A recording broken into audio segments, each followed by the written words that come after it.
Welcome back, my favorite artists. This week, my third and fourth graders are going to do a detailed fox. I'm going to do a demonstration of a fox portrait, focusing on its face. You're going to see other resources in my Bitmoji classroom. You can do it this way, or you can try a different way with some of the other things. It's really your artist's choice.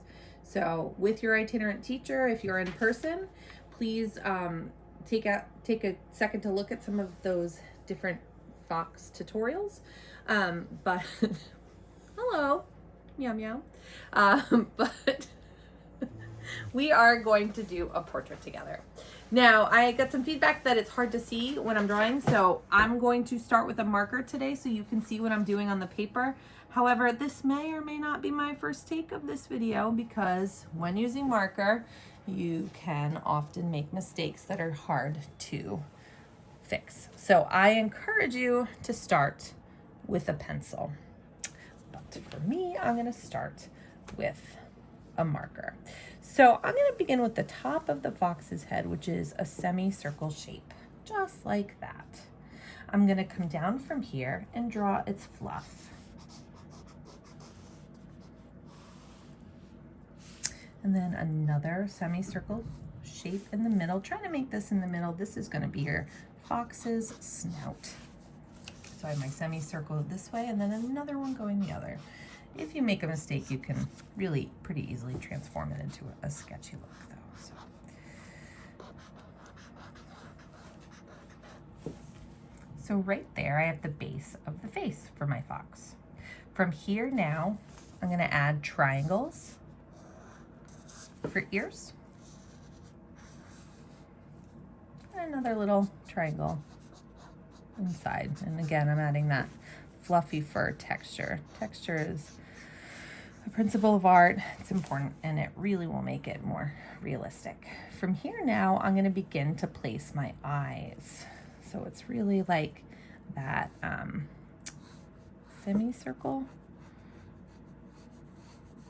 coming forward rather to that semicircle. Stop there. From here now, I'm going to draw my fox's nose.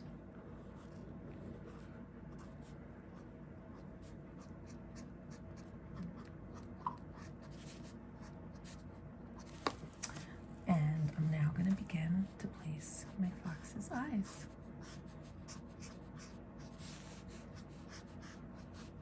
Ovals, but you could just draw circles, totally up to you. You want to leave that light reflection, whatever you end up doing.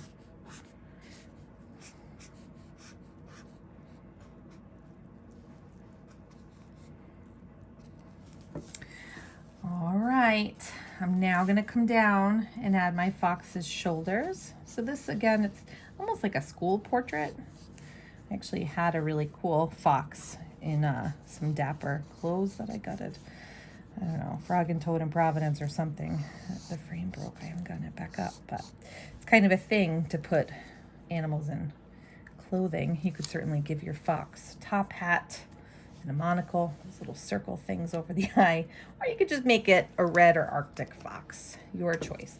So for a red fox, the chest is usually mostly white, and then the extremities, I'm going to add that tail coming up to really read as a fox.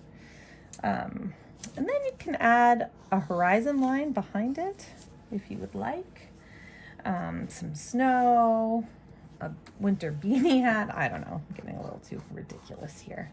But foxes have been a favorite for quite a while and they're really quite trendy.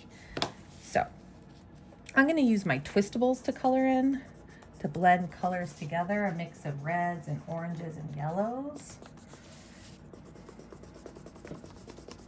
And it looks like I'm almost scribbling, but I'm actually doing that with purpose, or intent rather, to add texture, visual texture. So I can imagine if I touch the fox, it would be very fluffy, like my cat maybe you saw a second ago. It was before I gave it that horrible haircut. Home haircuts during quarantine, even for animals, not the best idea. At least not for me. Okay, I'm coming down here, start to blend it over here. Remember coloring expectations though. I got a little too wild here and try to rein it in a bit.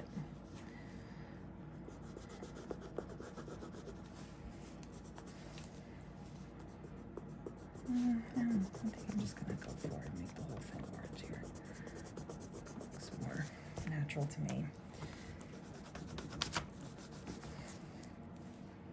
So again, a fox portrait, coloring with whatever materials you have. If you're home, if you're a virtual learner, I have no issues with you painting it if you have access to that, using marker.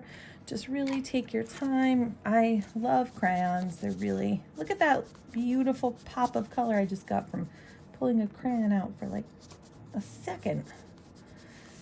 It works because you usually have a bit of a shadow under your chin. All right. I can't wait to see what you create, guys. Don't forget to put your name on it and upload it to your classroom. Color in a background if you want. I'm going to add a couple of quick snowflakes because I'm like one of the 5 adults in the whole world that love winter and snow. So I'm going to embrace it in my artwork. It would look, so I'm going to assume, and just remember this is my fox's tail here. You're gonna do way better job coloring than I am right now. But we're gonna imagine that the ground is white because it's snow, and then this horizon line would be blue because that's where the sky is, and I would just go around.